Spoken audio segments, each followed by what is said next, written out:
So I've been looking around, watching some of the best metal albums of the year videos from 2023 from different channels here on YouTube.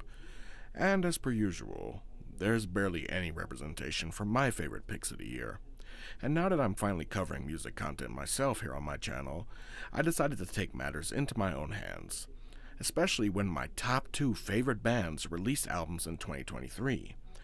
And yes, I know that these albums, the 2 that I'm referring to, were not completely neglected. Pedro from Father and Son rock review duo A&P Reacts actually briefly covered these top 2 albums of mine, and gave more than a fair assessment at that. But some of the bigger metal and rock channels have completely ignored some amazing albums that came out in 2023, as they continue to do every year. I'm looking directly at you, Sam Dunn and company over at Banger TV. Now, this isn't me taking a shot at them or anything. I like the host over there, Blaine, Brad, Sarah, Dylan, DK, all of them over at Banger. Good people, and I enjoy their content and their opinions on their music. But the fact of the matter is, they're very much biased on what they consider to be good metal and rock music as a whole, with a strong bias leaning towards black, doom, and death metal. At least 75 to 80% of what they cover over there at Banger falls into the categories of those subgenres, and I feel like that's absolutely unfair. Not all of us like our metal music to be atmospheric and dreary. Some of us like it fast, energetic, heavy, and powerful with a strong emphasis on guitar melodies and harmony, and subject matter with some depth to the songwriting. So for the people like me, I hope this list somewhat represents your taste. It certainly represents mine. So here's a quick rundown of my top 5 metal albums of 2023. Number 5. Anubis Gate. Interference. German prog power pioneers Anubis Gate have returned after a 6-year hiatus with their 9th full-length studio album, Interference. Anubis Gate have always been a rather interesting band in my opinion. When I first started listening to progressive power metal, they were right at the forefront, with their early albums being some absolute classics. Now, throughout the years, their music has fluctuated in quality from top-notch to mostly serviceable. But one thing I can say about these guys is that they've never really dropped a bad album in its entirety. Well, some songs on any given release can certainly be forgettable, but they always balance it out with some outstanding tracks on every single album. And the case is no different here. I wasn't really too sure what to expect with this album, but much to my surprise, I can proudly say that this is a goddamn good piece of work. I found myself really enjoying this batch of songs more than I expected to. Standout tracks include Emergence, Ignorance is Bliss, The Phoenix, and Dissonance Consonance. Number 4. Scar Symmetry. The Singularity Part 2, Xenotaph. The melodic death metalers from Avesta, Sweden have returned after nearly a 10-year hiatus with the second installment in their Singularity trilogy, Phase 2, Xenotaph, a direct sequel to 2014's Phase 1, Neo-Humanity. Released in June 2023, what can I say? A decade away, and these guys haven't missed a step in the slightest. Definitely a solid album here.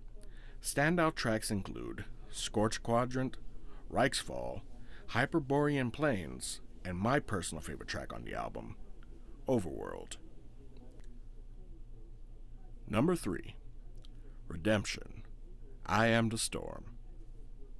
Released in March of 2023, international progressive power metal band Redemption are back with their 8th full-length album, and their second with Evergrey's Tom England on vocals, having replaced Fate Warning's Ray Adler beginning with the previous album.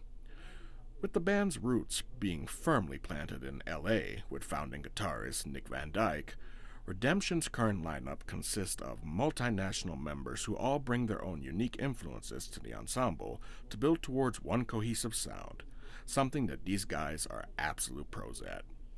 And this is another solid release from this band. The only issue I have is that some of the songs are a bit too long and could be cut down considerably in length. But to the band's credit, they balance out the longer runtime by lacing each track with various shifting dynamics, keeping things relatively fresh for the most part. Standout tracks include I Am the Storm, 7 Minutes from Sunset, Red Rain, and The Emotional Depiction of Light. Number 2. Angra, Cycles of Pain. Released fairly recently in November of 2023, Brazilian metal titans return with their unique band of progressive power metal mixed with thrash metal and traditional Brazilian music. And as per usual, they come through and deliver the goods. This year was a big one for Angra. Not only did they release their newest album, Cycles of Pain, but they also celebrated 32 years as a band and 30 years since their classic debut album, 1993's Angel's Cry, was released. Arguably one of the very first and most important albums in the prog power genre as a whole. Now, as far as this year's release, Cycles of Pain, is concerned, the Masters are at it again. Their third album with the legendary Fabio Leone on vocal duties, and their second with guitar virtuoso Marcelo Barbosa on lead guitar. This is another classic album from Angra. Standout tracks are Ride Into the Storm, Dead Man on Display, Vida Seca, Tears of Blood, and my personal favorite on the album, Gods of the World. And at number 1, Kamelot, The Awakening. Released in March of 2023, my favorite band of all time is back with what is easily my favorite rock album of the year. After a 5-year hiatus since their last album, 2018's The Shadow Theory, Kamelot's new album, The Awakening, is one of the band's best in years, with Tommy Karevik finally sounding like he's found his place in the band. Now, don't get me wrong, I thought he was a great choice to replace Roy Khan when he first took the spot back in 2012, but the first album released that year with him on vocals, Silverthorn, was nothing to write home about. The following album, 2015's Haven, was a huge improvement, but there must be some truth to the saying that third time's the charm, because it was 2018's The Shadow Theory where Karevik finally started to sound comfortable in this band, and that sentiment is extended in this year's release for The Awakening. There are a few songs that I don't particularly care for, such as One More Flag in the Ground, which is hands down the worst song Kamelot has ever written in their entire 35-year career. And some less offensive yet still quite mediocre tracks like New Babylon and Willow.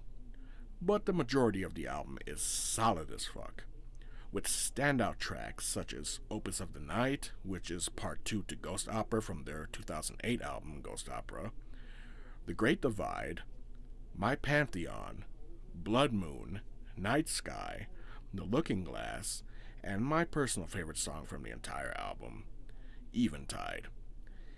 Easily making this the best album of the Karevik era in Kamelot, with The Shadow Theory right next to it. And I'd expect nothing less from the greatest rock band to ever exist. And that's my list, folks.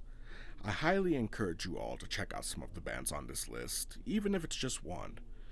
And I'm curious, what are your top 5 rock and metal albums from 2023? If you feel like sharing, please leave a comment below. That's all for now, everyone. Take care, be safe, and here's to an amazing year ahead of us. Cheers to 2024.